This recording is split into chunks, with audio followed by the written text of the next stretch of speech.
Hello दोस्तों, स्वागत है आपका आपके अपने परिवार यूनिक स्टडी सेंटर के ऑनलाइन क्लासेज में एक कदम सफलता की ओर। बात करें, हम पढ़ रहे हैं गैस। ठीक है, हमारा ये 5वां चैप्टर है गैसियस स्टेट यानी कि गैसीय अवस्था। तो गैसीय अवस्था मतलब गैसीय अवस्था हम पढ़ रहे हैं उस चैप्टर में जो कि 5वां चैप्टर हमारा स्टेट्स ऑफ मैटर यानी पदार्थों की अवस्थाएं। तो जिसमें बात करें तो हमको गैस के बारे में पढ़ना है। हमको इसमें मुख्यतः दो चीजें पढ़नी है, गैस और लिक्विड यानी कि द्रव। तो हम सबसे पहले गैस के लिए पढ़ेंगे। ठीक है, तो कल तो हमने अभी जो वीडियो पीछे पढ़ी थी उसमें हमने बात कर ली थी थर्मल एनर्जी की, और गैस के बारे में भी हमने बताया था कि गैस के कौन कौन से नियम हमको पढ़ने हैं। ठीक है, तो उन्हीं गैसों के नियम से हम आज पढ़ने वाले हैं अपना पहला नियम, जो कि क्या है, बॉयल्स लॉ। ठीक है, तो पहले तो बात करें द गैस लॉ यानी गैस के नियम, प्रतिपादन, इसका उत्पादन या कहे तो चलन कैसे आया, गैसों के लिए नियम आया कैसे। ठीक है, तो बात करें ये गैसों के जो भौतिक गुणधर्म थे उन पे बहुत शताब्दियों तक प्रयोग हुए। साइंटिस्ट जो थे, जितने वैज्ञानिक थे, सबने अलग अलग अपना प्रयोग किया गैसों के भौतिक गुणों पे। तो सबसे पहले जो नियम आया था किसी भी गैस को लेकर के, यानी सटीक जो जानकारी गैस को लेकर के दी गई थी, वो दी गई थी बॉयल के द्वारा, जो कि एंग्लो आयरिश थे। ठीक है, इन्होंने सबसे पहले 1662 ईस्वी में 1662 ईस्वी में इन्होंने सबसे पहले गैस के लिए एक नियम दिया। ठीक है, और गैस का लिए जो नियम दिया तो उसी नियम को ही कहा गया बॉयल का नियम। क्योंकि भाई जो कोई नई खोज करता है तो उसी के नाम पे ही उसका नाम दे दिया, उस खोज का नाम उसी के नाम पे दे दिया जाता है, नहीं साइंटिस्ट के नाम पे ही। तो उसी तरीके से बॉयल ने जिस खोज का काम किया था उसीलिए उनका नाम बॉयल का नियम दे दिया गया उस खोज को, जो कि गैसों से संबंधित था। ठीक है, फिर ऐसा नहीं है कि सिर्फ इन्होंने ही दिया, फिर आगे भी और भी साइंटिस्ट हैं, क्योंकि हमने कल बताया था कि 4 नियम हमको पढ़ने हैं। तो आगे भी जो साइंटिस्ट आए, जैसे बात करें तो आगे हमारे चार्ल्स आए, चार्ल्स के बाद गैल-साक्स आए, एवोगाड्रो आए, इन्होंने भी अपने अपने नियम दिए। लेकिन सबने अपने अपने प्रयोग करके अपने अपने आधार पे जो सबने गणनाएं की, उन्हीं गणनाओं के आधार पे ही सबने रिजल्ट दिए, यानी कि सबने अपने नियम दिए। बात करें इनके बाद बॉयल के बाद जब बारी आई चार्ल्स की और गैल-साक्स की, तो इन्होंने जब वायु गुब्बारे को देखा जिसमें गर्म वायु भरी हुई थी, यानी गर्म हवा भरी हुई थी गुब्बारे को, वो गुब्बारा हवा में उड़ रहा था। ठीक है, उसको देख के फिर नियम दिया था किसने, चार्ल्स ने और गैल-साक्स ने। ठीक है, तो कैसे नियम दिया था, अभी जब हम चार्ल्स और गैल-साक्स पे पहुंचेंगे तब वहां पे अच्छे से चर्चा होगी, यानी विस्तार से आप उसको समझेंगे कैसे उन्होंने उस नियम को प्रतिपादित किया था, यानी उस नियम को दिया था। ठीक है, तो उसी तरीके से एवोगाड्रो आए बाद में। एवोगाड्रो ने भी पदार्थ की मात्रा को लेकर के नियम दिया। ठीक है, और कहीं ना कहीं ये जो चारों नियम हम पढ़ेंगे ये हमको ले चलेगा आदर्श गैस की तरफ, यानी कि आइडियल गैस की तरफ। तो एक बात तो मन में पहले से बैठा लीजिएगा कि कोई भी चीज आइडियल नहीं होती, यानी आदर्श नहीं होती। आप कुछ भी ले लीजिए, कुछ भी आपको आदर्श नहीं मिलेगा, उसमें कुछ ना कुछ त्रुटि तो जरूर रहेगी। ठीक है, तो बात करें इन्हीं चारों नियम को पढ़ने के बाद ही हमको आदर्श गैस के बारे में जानना होगा। तो सबसे पहले नियम अपना जानते हैं, पहला नियम जो कि हमारा है। ठीक है, देखिए क्या है, बॉयल्स लॉ यानी बॉयल का नियम।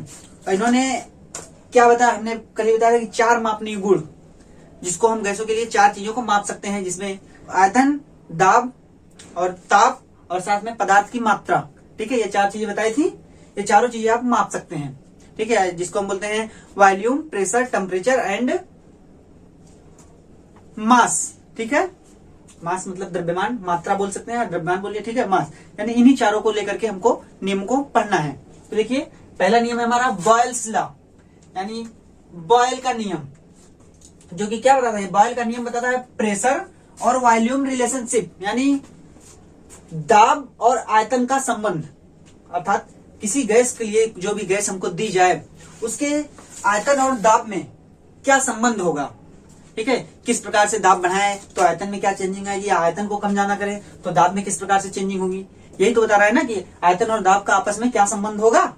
ठीक है, तो यही नियम दिया था बॉयल्स ने। तो देखेंगे बॉयल्स ने क्या कहा था, बॉयल ने कहा था एट कांस्टेंट। इन्होंने कई प्रयोग किए भाई, ऐसा तो है नहीं कि एक ही प्रयोग से सबका आ गया, कई प्रयोग किए, लेकिन उसमें से जो प्रयोग सफल हुआ, यानी जो लगभग अधिक से अधिक गैसों के लिए सटीक बैठा, उसी को नियम बनाया गया। ठीक है, क्योंकि एक बात भी ये भी ध्यान दीजिएगा कि कोई भी नियम 100% एक्यूरेट नहीं है, यानी परफेक्टली नहीं है। ठीक है, सब नियमों में कुछ ना कुछ कमियां जरूर रहेंगी, किसी ना किसी गैस के लिए इन्होंने ये अपवाद हो गए। ठीक है, देखिए क्या, एट कांस्टेंट टेम्परेचर, इस बात को नोट कर लीजिएगा, एट कांस्टेंट टेम्परेचर यानी कि तापमान समान होना चाहिए, ठीक है। समान मतलब नियत होना चाहिए, घटना बढ़ना उसका नहीं होना चाहिए, नियत टेम्परेचर होना चाहिए। At constant temperature the pressure of a fixed amount, इसको भी देखिएगा, the pressure of a fixed amount यानी जो भी गैस हमको दी जाएगी उसका जो अमाउंट होगा, नंबर ऑफ मोल्स, अमाउंट मतलब क्या, हम मात्रा किस में नापते हैं, गैस की मोल्स में ही नापते हैं ना, तो जो मोलों की संख्या होगी यानी n of gas varies inversely with its volume, ठीक है, varies inversely with its volume. तो सीधे सीधे बात करने तो इसमें 2 पॉइंट्स ध्यान में रखने वाली हैं। पहली क्या, पहली तो कांस्टेंट टेम्परेचर होना चाहिए, ठीक है, और दूसरी बात फिक्स्ड अमाउंट यानी कि नंबर ऑफ मोल्स बराबर होने चाहिए, यानी सेम होने चाहिए। ऐसा नहीं है कि आप प्रेशर और वॉल्यूम को कम ज्यादा करने के लिए आप उसमें गैस और डाल दें या उसमें से और गैस निकाल लें ना, मात्रा उसकी फिक्स होनी चाहिए, ठीक है। तो वही कहा कि at constant temperature the pressure of a fixed amount of gas varies inversely with while its volume, मतलब किसी निश्चित तापमान पर किसी गैस की निश्चित मात्रा का पर लगा दाब, यानी कि किसी गैस की निश्चित मात्रा पर लगा दाब इनवर्सली प्रोपोर्शनल होता है, यानी बदलता है, तो बदलता है किसके, व्युत्क्रमानुपात में वॉल्यूम के, यानी कि आयतन के व्युत्क्रमानुपात में बदलता है, ठीक है। तो आप कह सकते हैं कि जब किसी गैस के लिए तापमान समान होगा, ठीक है, जब किसी गैस के लिए तापमान को बराबर कांस्टेंट कर दिया यानी नियत कर दिया जाए और उसका फिक्स यानी कि एक निश्चित मात्रा, ठीक है, निश्चित मात्रा कहें तो निश्चित मोलों की संख्या को लेकर के उस पर जो दाब लगाया जाएगा वो व्युत्क्रमानुपाती होता है किसके, उसके वॉल्यूम के, ठीक है। तो सीधे सीधे आप इसको यही याद रखिएगा कि अगर सब कुछ हटा दें, सीधे निश्चित टेम्परेचर तथा निश्चित मात्रा पर किसी गैस पर लगने वाला दाब उसके या द्वारा लगाया गया दाब उसके आयतन के व्युत्क्रमानुपाती होता है, ठीक है। उम्मीद है आप समझ गए होंगे कि आयतन और प्रेशर व्युत्क्रमानुपाती, ठीक है, यानी कि जो दाब होगा किसी गैस का वो उसके आयतन के व्युत्क्रमानुपाती होगा। आपको अगर ऐसे नहीं समझ आना तो अभी जब मैथमेटिकल रिलेशन इसका लिखेंगे तब आप अच्छे से समझ जाएंगे, ठीक है। लेकिन बात करें तो यहाँ पे कुछ ट्रिक भी तो होनी चाहिए याद करने की, याद हो जाए किसी तरीके से, ठीक है। तो इसके लिए बात करें, इसको आप इस तरीके से याद कर सकते हैं, जैसे बी है, बॉयल्स का बी उठाइए, हमको पता है क्या चीज कांस्टेंट होनी चाहिए। यहाँ पे एक बात जरूर ध्यान दीजिएगा कि ये जो पदार्थ की मात्रा है, मोलों की संख्या, ठीक है, ये चारों नियम यानी पूरे नियम को पढ़ते समय कहीं भी मोलों की संख्या में परिवर्तन नहीं होगा, क्योंकि अगर हम जिस किसी चीज को प्रेक्षण के लिए ले रहे हैं, यानी जो भी प्रेक्षण के लिए हम ले रहे हैं सैंपल, अगर उस सैंपल में हम बार बार चेंजिंग करते रहेंगे तो क्या कोई रिजल्ट आ पाना संभव है, नहीं ना। तो ये बात ध्यान दीजिएगा कि सैंपल की जो मात्रा होगी वो सेम रहनी चाहिए, ठीक है, कभी बदलेगा नहीं, जो कि यहाँ पे लिखा क्या है, फिक्स्ड अमाउंट, ठीक है। तो इसको याद कीजिए इस तरीके से कि बॉयल्स है और आप लिख सकते हैं, देखिए इस तरीके से BTC, ठीक है, इस तरीके से आप इसको याद करने का तरीका रख सकते हैं कि BTC यानी बॉयल में टेम्परेचर कांस्टेंट, ठीक है, B का मतलब बॉयल, T का मतलब टेम्परेचर और C का मतलब कांस्टेंट। तो आप कह सकते हैं BTC याद करने का तरीका है कि बॉयल के नियम में टेम्परेचर होगा कांस्टेंट, ठीक है, और टेम्परेचर कांस्टेंट होगा तो आपको एक फार्मूला रखना पड़ेगा, PV बराबर N R और T, ठीक है। तो जब क्या हमारा BTC टेम्परेचर कांस्टेंट होगा, देखिए टेम्परेचर कांस्टेंट होगा तो R भी हमारा कांस्टेंट है और इसी तरीके से N ये भी हमारा कांस्टेंट है ना, क्योंकि वो है मोलों की संख्या, ठीक है। मतलब जब दोनों कांस्टेंट हुए, टेम्परेचर भी कांस्टेंट हो गया तो P और V का गुणनफल नेतांक आएगा। अभी आप उसको समझेंगे जब इसका मैथमेटिकल एक्सप्रेशन हम लिखते हैं, ठीक है। तो सीधे ध्यान दीजिएगा कि यही बात बताया था बॉयल ने कि जो किसी निश्चित मात्रा पर अगर गैस ली जाती है, किसी गैस क्या कहे तो किसी गैस की निश्चित मात्रा निश्चित तापमान पर उसके द्वारा लगाए गए बल यानी उसके द्वारा लगाए गए दाब तथा यानी उसके द्वारा जो दाब लगाया जाता है वो उसके आयतन के व्युत्क्रमानुपाती होगा। ठीक है, यानी कि गैस द्वारा लगाया गया दाब उसके यानी गैस के आयतन के व्युत्क्रमानुपाती होगा। तो अब हम इसका मैथमेटिकल एक्सप्रेशन लिखते हैं कि मैथमेटिकल एक्सप्रेशन इसका क्या है। ठीक है, तो देखेंगे हम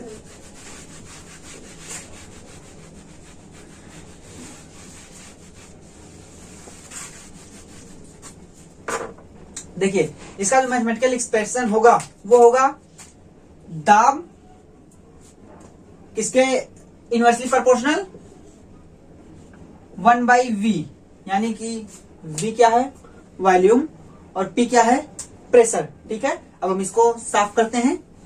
देखिए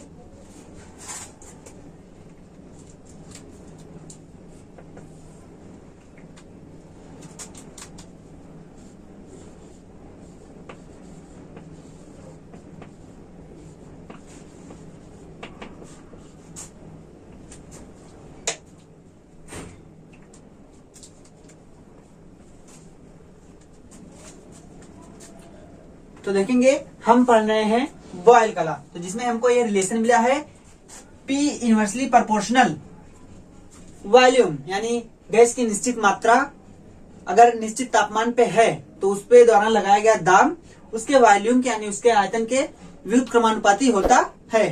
ठीक है, तो अब अगर इसको देखिए याद करने का तरीका जो मैंने बताया, यहाँ पे देखिए मात्रा भी कांस्टेंट और टी भी कांस्टेंट। तो यहाँ पे पहले आगे बढ़ते हैं, इसको देखिए।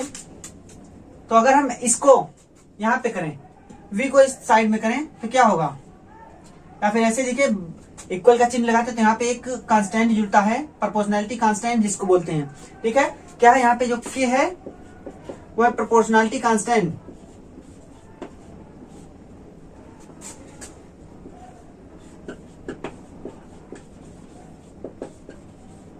प्रोपोर्शनैलिटी कांस्टेंट यानी कि समानुपातिक या व्युत्क्रमानुपातिक बोल सकते हैं ना, नियतांक। ठीक है, तो ये हुआ। तो अगर इसको इस साइड पक्षांतर करें हम, यानी इस तरीके से लिखें PV बराबर K, तो ये भी तो एक तरीके से एक फार्मूला या कहे तो याद करने का तरीका होगा।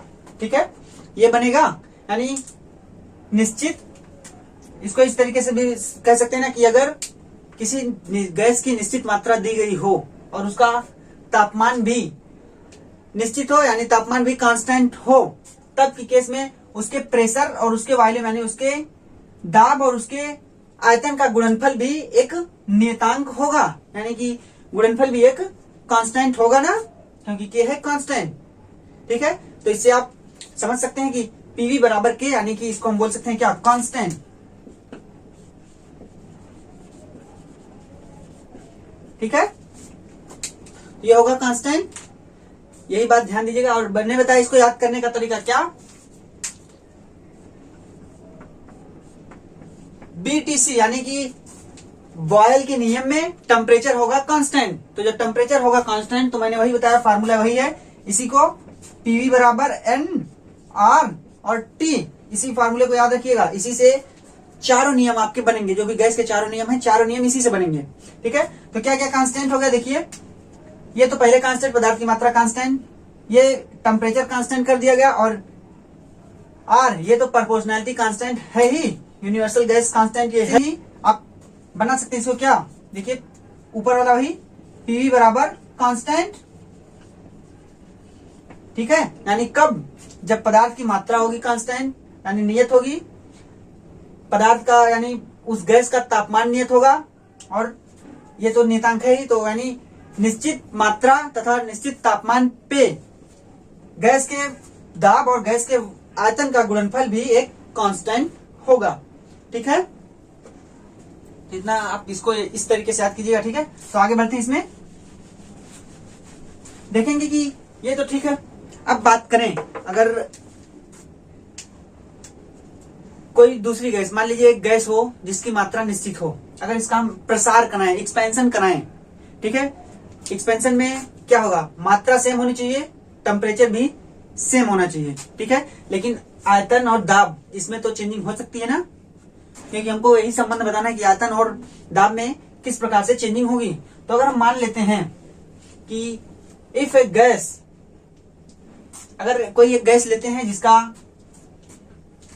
प्रेशर, देखिए अगर कोई गैस हम लेते हैं जिसमें एक, जब वो एक कंटेनर में हो तब उसका वॉल्यूम हो P1, यानी उसका जो दाब हो, जब एक कंटेनर में रखा जाता है तब उसमें P1 हो, और उस टाइम उसका वॉल्यूम जो हो वो V1 हो, ठीक है। और जब इसका एक्सपेंशन कराया जाता है, यानी इसका प्रसार दूसरे पात्र में कराया जाता है, तब की केस में इसका जो प्रेशर हो वो P2 हो जाए और जो इसका वॉल्यूम हो वो V2 हो जाए। ध्यान दीजिएगा, यहाँ पे कहाँ गया, हाँ, यहाँ पे जो इसकी मात्रा होगी यानी मोलों की संख्या होगी N, वो नहीं चेंज होगी, और जो टेम्परेचर होगा वो भी चेंज नहीं होगा, यानी कि तापमान और मात्रा सेम होगी। सिर्फ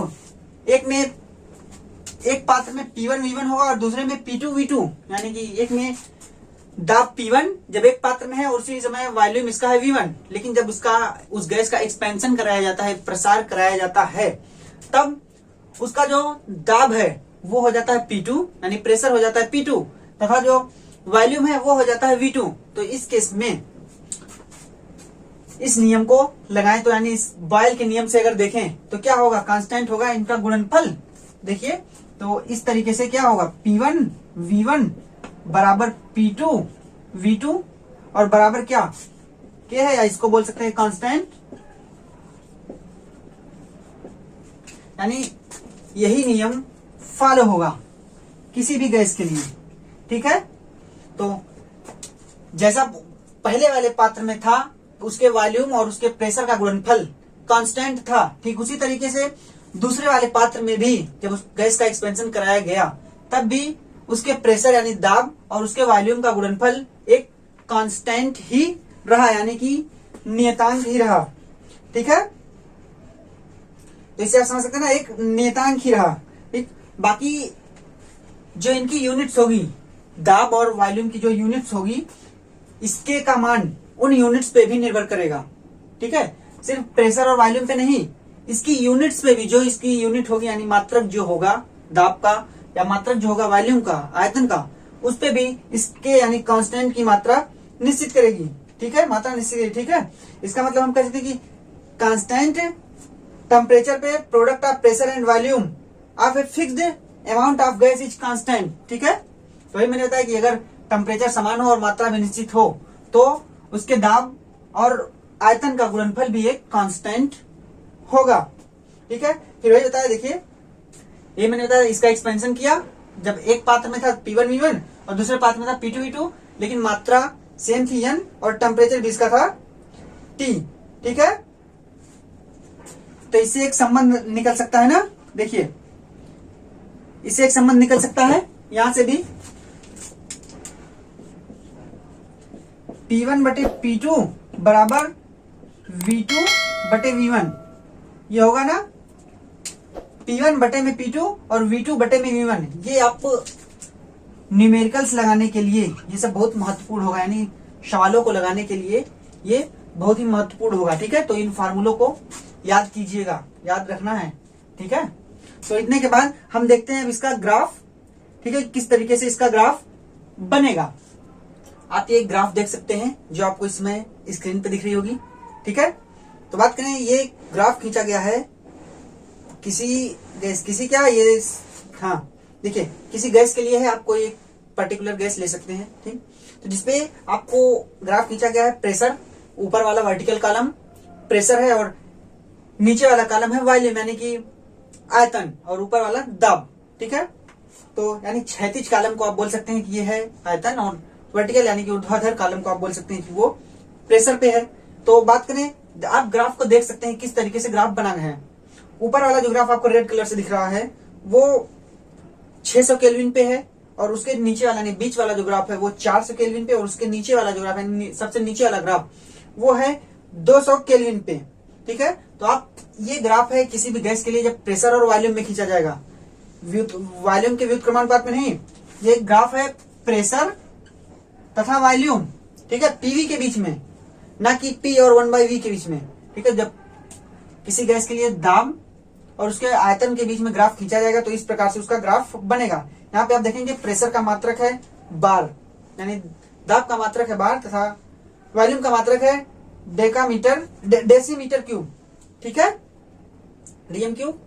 तो ये है अलग अलग टेम्परेचर, यानी 3 प्रकार के टेम्परेचर्स हैं, एक 600 केल्विन, एक 400 केल्विन और एक 200 केल्विन है, ठीक है। ये रिप्रेजेंट करता है क्या, बॉयल के लॉ को, ठीक है। तो इसमें आप जो K1 की वैल्यू हम निकालते हैं, ये देखिए जो K1 की के बोले या K1 कुछ भी, जो ये वैल्यू हम निकालते हैं क्या, PV बराबर K, यही निकालते हैं ना, PV बराबर K, यही वैल्यू हमने निकाला था। बात करें यहाँ पे हर एक ग्राफ के लिए, यानी हर एक वक्र के लिए आपको K के मान अलग अलग मिलेंगे। क्यों? क्योंकि मैंने बताया कि टेम्परेचर, K का मान किस पे डिपेंड कर रहा है, टेम्परेचर पे, ठीक है, मात्रा पे भी डिपेंड कर रहा है, लेकिन यहाँ पे मात्रा सेम लेनी है, और साथ ही प्रेशर और वॉल्यूम पे डिपेंड नहीं कर रहा है। तो आप देखेंगे कि प्रेशर वॉल्यूम के साथ K की मात्रा हर ग्राफ के लिए टेम्परेचर पे डिपेंड कर रही है, यानी अलग अलग ग्राफ के लिए जितना हम टेम्परेचर घटाते बढ़ाते जाएंगे उस तरीके से K का मान भी बदलता जाएगा ना, ठीक है, उस तरीके से K का मान भी बदलता जाएगा, क्योंकि एक गिवन मास के लिए था। तो जिस तरीके से मास में आप चेंजिंग भी करेंगे, टेम्परेचर में आप चेंजिंग कर सकते हैं, तो K का मान बदल जाएगा, ठीक है।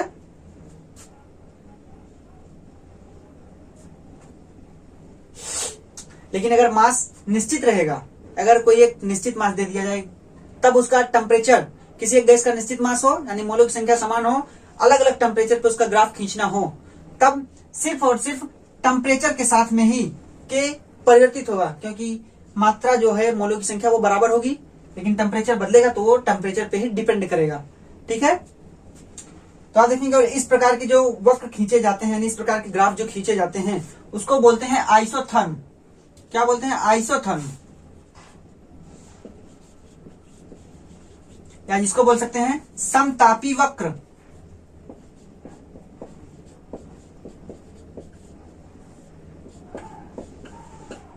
समतापी वक्र क्यों? क्योंकि ताप समान है ना, एक 600 केल्विन, दूसरा 400 केल्विन और तीसरा वाला ग्राफ है 200 केल्विन। तो कहने का मतलब जब कभी भी कहीं भी ग्राफ हमको समान ताप पे खींचा जाएगा, तब उस वक्र को या उस ग्राफ को हम कहेंगे वो समतापी वक्र है या समतापी ग्राफ है, ठीक है। ये हो गया समतापी वक्र या समतापी ग्राफ, आप देख सकते हैं। और इसकी डिपेंडेंसी, यानी इसको हम दिखाएं तो किसी एक निश्चित गैस, जैसे बुक में दिया गया है आपके CO2 के लिए, ठीक है, CO2 के लिए एक ग्राफ है, आपको दिखाते हैं। देखिए चार्ट बनाया हुआ K के अलग अलग मान के लिए, जो नियतांक आ रहा है हमारा PV बराबर K यानी कांस्टेंट, उसके लिए एक देखिए चार्ट बना हुआ है ना। देखिए आपको स्क्रीन पे एक अच्छा सा बढ़िया सा टेबल मिल रहा होगा, जिसके ऊपर लिखा है effect of pressure on the volume of 0.09 mole CO2 gas at 300 kelvin, यानी 300 केल्विन पर CO2 गैस के 0.09 मोल वॉल्यूम का प्रेशर, वॉल्यूम पर प्रेशर का इफेक्ट यानी दाब का इफेक्ट दिखा रहा है। जिसमें आप देखेंगे एक तरफ कॉलम है प्रेशर जिसका मात्रक पास्कल है, और दूसरी तरफ वॉल्यूम है जिसका मात्रक है मीटर क्यूब, और तीसरे वाले में है 1/V जिसका मात्रक मीटर की घात -3, और अगले में यानी जो लास्ट वाला कॉलम बना हुआ है वो आपको दिखा रहा है किसकी वैल्यू, K की वैल्यू, जो कि अलग अलग है, देख रहे हैं आप, K की वैल्यू जिसका मात्रक पास्कल मीटर क्यूब। तो आप अलग अलग देख सकते हैं। पहले प्रेशर वाले में देखिए तो एक पहले जो पहली रो है उसमें जो दाब है वो है 2.0, ठीक है, और वॉल्यूम तब कितना है, उस 0.09 मोल CO2 का गैस का वॉल्यूम है 112.0, ठीक है, और 1/V यानी वॉल्यूम का इनवर्स कितना है 8.90, ठीक है। और इस तरीके से जो K का मान आया यानी PV का जो मान आया हुआ है 22.40। इसी तरीके से आप सब में देख सकते हैं कि जिस तरीके से प्रेशर 2.5, 3.5, 4.0, 6.0, 8.0, 10.0 होता जा रहा है ना, उसी तरीके से इसके वॉल्यूम में भी चेंजिंग होती जा रही है, क्योंकि प्रेशर और वॉल्यूम में चेंजिंग होगी, और वॉल्यूम में चेंजिंग हुई तो 1/V में भी चेंजिंग, और इसके साथ ही आपके K के मान में भी चेंजिंग हो रही है। K के मान मतलब PV, ठीक है। देखिए PV बराबर ही तो K है, तो यानी K का मान चेंज हो रहा है, इसका मतलब पीवी का मान चेंज हो रहा है ना, तो वही आपके लास्ट कॉलम में वही बना हुआ है पीवी। ठीक है, तो ये टेबल था, किसके लिए ये टेबल है? ये टेबल है कार्बन डाइऑक्साइड गैस के लिए। 300 केल्विन पे टेम्परेचर समान है, इसलिए इस पे जो ग्राफ बनेगा वो आइसोथर्म कहलाएगा, यानी समतापी वक्र। ठीक है, तो बात करें इसके बाद, अब आप एक दूसरा ग्राफ देखेंगे। देखिए दूसरा ग्राफ आप देख सकते हैं हम, देखिए ये दूसरा ग्राफ आपको दिख रहा है। ये ग्राफ खींचा गया है प्रेशर तथा 1/v यानी कि वॉल्यूम के व्युत्क्रम पे। ठीक है, वॉल्यूम के व्युत्क्रम पे ये ग्राफ खींचा गया है। तो इस ग्राफ में आपको तीनों सीधी रेखाएं दिख रही होंगी जो एकदम सीध में जा रही है ना। ठीक है, तो इसमें आप देख सकते हैं रेड कलर है, ब्लू कलर है और एक है ग्रीन कलर, जिसमें क्रमशः T1, T2 और T3 लिखा गया है, जो कि टेम्परेचर है, कांस्टेंट टेम्परेचर है। बात करें तो जिसमें आप देख सकते हैं T3 का मान बढ़ा हुआ, यानी रेड वाले का टेम्परेचर वो ज्यादा है, ब्लू वाले का उससे कम है, और ग्रीन वाले का यानी हरे वाले रंग जो ग्राफ है वो कम है, सबसे कम। तो इसमें आप देख सकते हैं नीचे वाले पे वॉल्यूम और ऊपर वाले पे है आपका प्रेशर। और ये ग्राफ किसके किसके बीच में है? दाब और 1/v, यानी जो कि एक दूसरे के, जो इसका रिलेशन बना था, यही तो रिलेशन था 1/v, इस पे ग्राफ खींचा गया है। ठीक है, जिसमें आपको एक सीधी रेखा मिल रही है ना, straight line passing through origin, जो कि ग्राफ के मूल बिंदु से होकर जा रही है।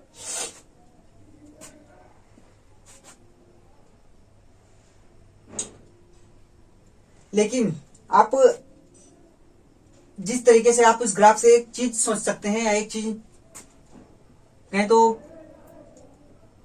सोच सकते हैं, समझ सकते हैं कि जिस तरीके से टेम्परेचर बढ़ता जा रहा है, आप ग्राफ को देखते रहिए, जिस तरीके से टेम्परेचर बढ़ता जा रहा है, T1 सबसे कम है, T2 बड़ा है, फिर T3 उससे बड़ा है। जिस तरीके से टेम्परेचर बढ़ता जा रहा है, आप देख सकते हैं कि गैसें बॉयल के नियम से हट रही हैं, यानी बॉयल के नियम का विरोध कर रही हैं। ठीक है, क्योंकि टेम्परेचर बढ़ाने से जो गैसें हैं वो, यानी जो वक्र है वो प्रेशर की तरफ, यानी प्रेशर वाले सिरे की तरफ झुक रहा है। ठीक है, यानी प्रेशर उसका बढ़ रहा है, जितना टेम्परेचर बढ़ाना है प्रेशर बढ़ रहा है, लेकिन वॉल्यूम घट रहा है। देखिए, नहीं प्रेशर बढ़ा वॉल्यूम भी बढ़ रहा है। ठीक है, देखिए, लेकिन आप ग्राफ से समझ सकते हैं कि जब टेम्परेचर ज्यादा होगा तब गैसें बॉयल के नियम का विरोध करेंगी। ठीक है,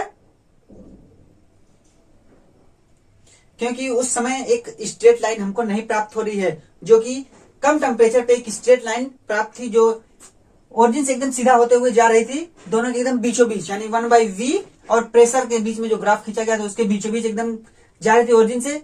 लेकिन ताप बढ़ने से, यानी टेम्परेचर के बढ़ने से गैसें उसका विरोध कर रही हैं और बॉयल के नियम से डेविएट हो रही हैं। ठीक है, तो इससे इन्होंने, बॉयल ने एक नियम निकाला, यानी एक कहें तो मात्रात्मक सिद्धि बताई, यानी मात्रात्मक रूप से एक बात बताई कि गैसें बहुत ज्यादा संपीड्य होती हैं, यानी हाईली कंप्रेसिबल होती हैं।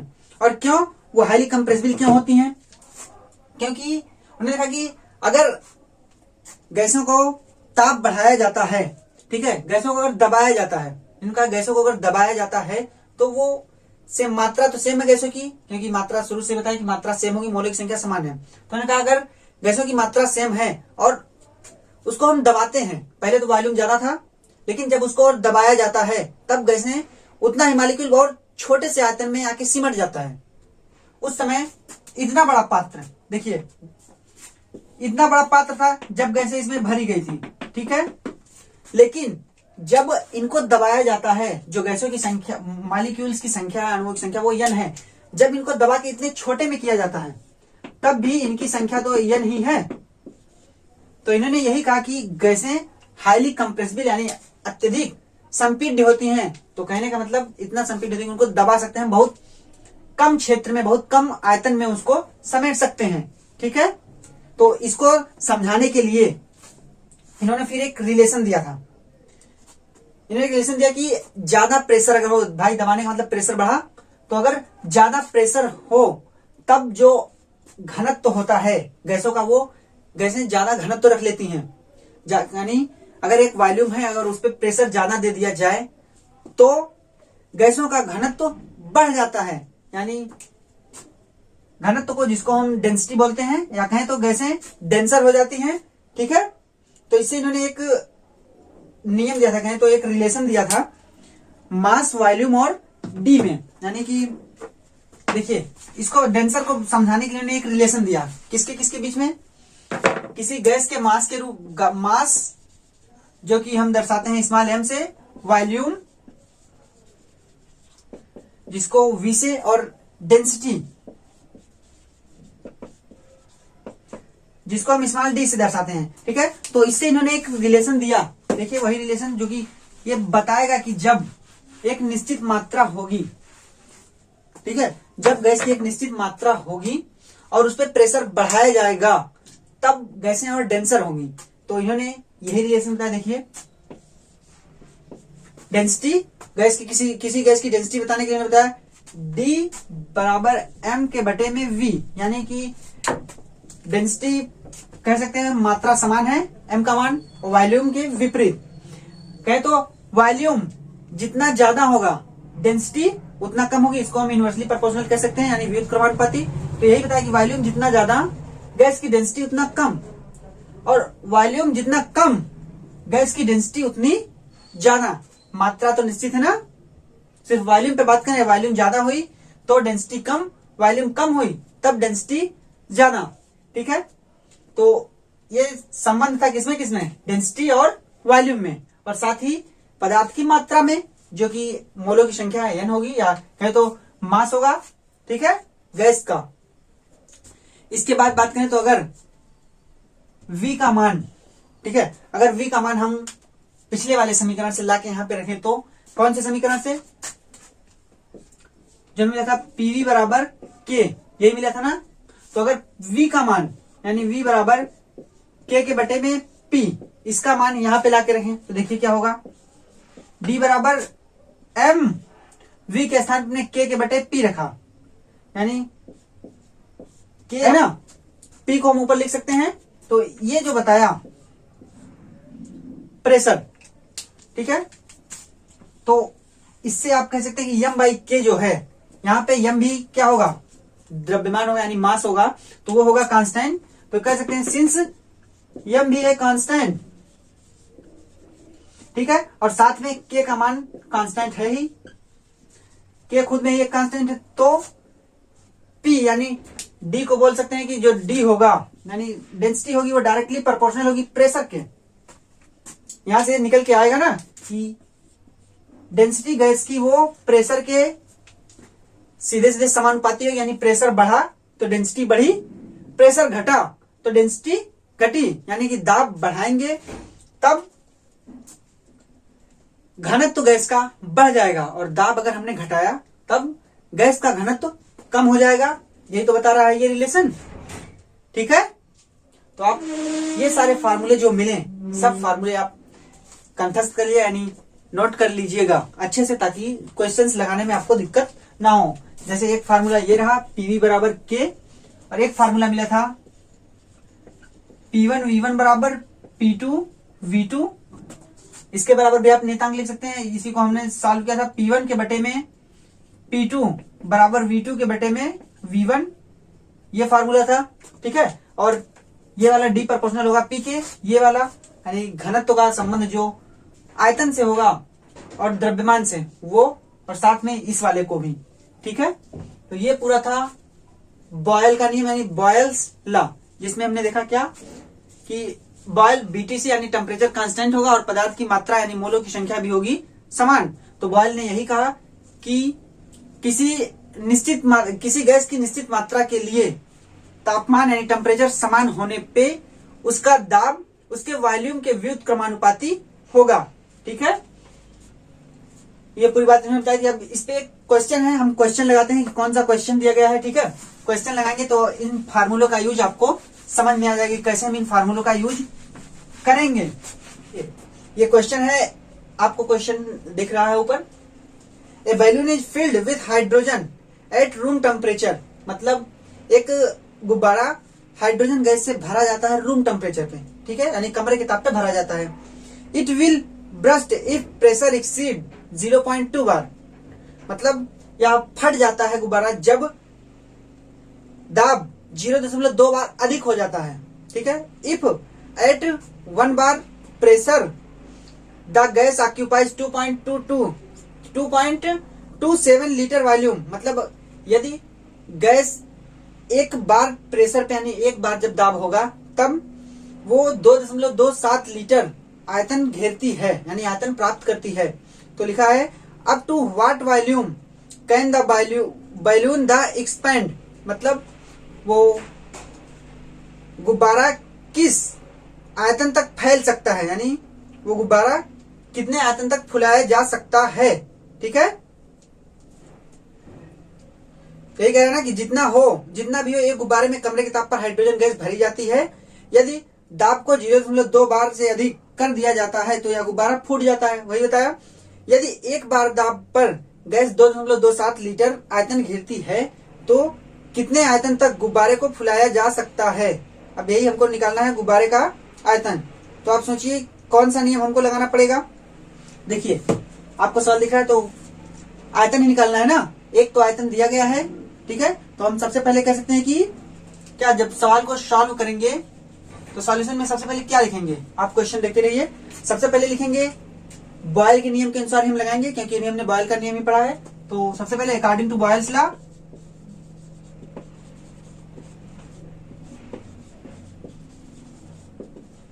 बॉयल्स लॉ क्या बताया है बॉयल ने, P1 V1 बराबर P2 V2। ये फार्मूला क्यों लगा, क्योंकि हमको आयतन ही तो बताना है। एक आयतन तो दिया गया है कि अगर एक बार दाब हो तब आयतन कितना घेरेगा 2.27 लीटर, लेकिन अगर दूसरा ये कह रहे हैं ना कि इतना आयतन पे इतना 2.27 लीटर घेरेगा और अगर P2 0.2 बार कर दिया जाता है, ये बताना है P2 यानी दोबारा दाब 0.2 बार, ये लिखा है ना, ये दाब को 0.2 बार से अधिक कर दिया जाए यानी इतना बढ़ा दिया जाता है तो गुब्बारा फूट जाता है। तो कितने आयतन तक गुब्बारे को फुलाया जा सकता है। देखिए यही फार्मूला लगेगा, ये है जिसमें आपको P1 दिया गया है, P1 है, V1 है और दिया गया है P2। ज्ञात क्या करना है हमको, आयतन ही ज्ञात करना है ना, तो आयतन ज्ञात करना है। देख लेते हैं P1 कितना दिया गया है। देखिए P1 दिया गया है हमको 1 बार, ठीक है। V1 दिया गया है 2.27 लीटर, ठीक है। और क्या दिया गया है, और इसके बाद दिया गया है P2 दिया गया है 0.2 बार,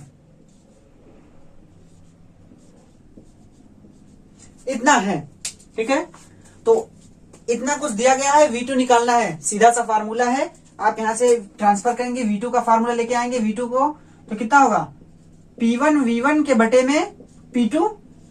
सिंपल सा सवाल, ठीक है। ऐसे ही क्वेश्चंस आते हैं, बहुत टफ नहीं आते, बस क्वेश्चन को समझना है कि वहां पे कौन सा फार्मूला यूज किया जाए। ठीक, अब हमको निकालना किसका मान है, V2 का। फटाफट वैल्यू रखते हैं। P1 कितना है 1 बार गुणे में V1 कितना है 2.27 लीटर, और नीचे जाएंगे तो P2 कितना गया है 0.2 बार, ठीक है। मात्रक आप ले सकते हैं 1 बार, तो नीचे और ऊपर का बार खत्म, बचेगा क्या, सिर्फ लीटर आयतन में बचेगा। इसको जब हम सॉल्व करेंगे तब देखिए कितना आता है। इसको सॉल्व करने के बाद देख सकते हैं आप, यहां पे सॉल्व करते हैं। देखिए 1 से गुणा हो गया, कोई दिक्कत नहीं। ये दशमलव लगा हुआ है तो दशमलव हटाएंगे तो ऊपर हम कितना कर सकते हैं 22.7 लीटर, और बटे में 2 यही आएगा, क्योंकि एक अंक पे दशमलव तो कैंसिल हो जाएगा। तो अब इसको सॉल्व करेंगे कितना 11.2 तिहाई 6, 1 बचा यानी 10, 2 पंचे 10 यानी इतना लीटर। ये क्या है हमारा V2, ठीक है। V2 आया इतना लीटर। तो कहने का मतलब बैलून का जो दाब था 0.2 बार प्रेशर लगाने से फूट जाता है, ठीक है। तो the volume of balloon should be less than 11.35 litre. तो कहने का मतलब आप इससे कह सकते हैं कि यही क्वेश्चन में पूछा गया ना कि कितने तक फुलाया जा सकता है, तो बता सकते हैं कि 11.35 लीटर से कम आयतन वो घेरेगा, यानी गुब्बारे को इतना फुलाइए कि वो 11.35 लीटर से कम आयतन पे ही रहे, उससे ज्यादा ना हो, यानी उतना ना हो कि गुब्बारा फूट जाए, ठीक है। तो ये इस क्वेश्चन का सॉल्यूशन था। अब एक बार फिर से देख सकते हैं, P1 V1 बराबर P2 V2 पे ही लगाया गया, जिसमें P1 का मान आया P1 का मान दिया गया था क्वेश्चन 1 बार, V1 का मान दिया गया था 2.27 लीटर और P2 का मान दिया गया था 0.2 बार। V2 की वैल्यू हमको निकालनी थी। इस फार्मूले पे हमने रखा जो कि बॉयल का नियम है, P1 V1 बराबर कांस्टेंट, तो उसी पे P1 V1 बराबर P2 V2 और उसी से हमने V2 का मान निकाला जो कि आया 11.35 लीटर। तो आप कह सकते हैं कि गुब्बारे को 11.35 लीटर आयतन तक फुलाया जा सकता है। ठीक है, तो अब ऐसा कोई भी क्वेश्चन आएगा तो आप लगा ले जाएंगे। हमें उम्मीद यही है कि आप ऐसा कोई भी क्वेश्चन आएगा तो आप लगा ले जाएंगे। ठीक है, तो बात रही, ये पूरी वीडियो थी सिर्फ बॉयल के नियम के लिए। ठीक है, तो उम्मीद है कि आपको बॉयल का नियम अच्छे से समझ में आएगा। इसका जो क्वेश्चन था वो क्वेश्चन भी आपने अच्छे से समझा होगा। ठीक है, तो मिलते हैं अब अपने अगले वीडियो में, जिसमें हम पढ़ेंगे चार्ल्स लॉ। ठीक है, तो उम्मीद करते हैं आपको वीडियो आज के लिए अच्छी लगी होगी। तो अभी तक के लिए